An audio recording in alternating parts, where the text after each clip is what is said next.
চলে এলাম আমার আরেক মেয়েকে নিয়ে। এই মেয়েকে আমি গত বছর পুজোর সময় বানিয়েছিলাম, তারপর আর এর অর্ডার নেইনি।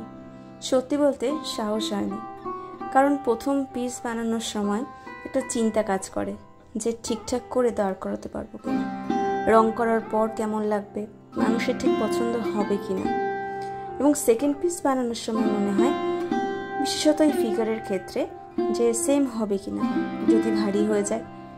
ফিগার প্রথম যখন বানাই সেটা 2020-তে, তারপর হাত পেকেছে, পুরোটাই প্র্যাকটিস। 2 বছর আগে মায়ের ফেসের ওপর প্রথম কাজ করি, তখন চিন্তা হয় যে ফেসটা মোল্ডের, যেটা আমি ইউজ করি, এবং তার ফিনিশিংটা খুব ভালো। তার সাথে ফিগারের বডির ফিনিশিংটাও মুখের মতো সুন্দর হতে হবে। এই চিন্তাটা কিন্তু থেকেই যায়। যদি কোনোদিনও সম্ভব হয় ফিগারটা বানানো শেখাবো।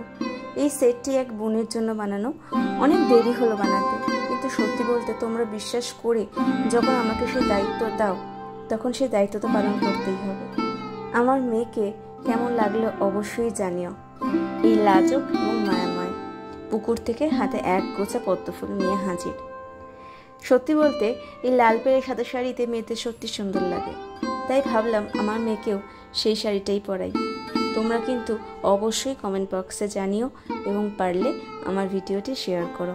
আমার মেয়েকে দিও অনেক ভালোবাসা, সাথে তোমরাও নিও অনেকটা ভালোবাসা। সবাই ভালো থেকো।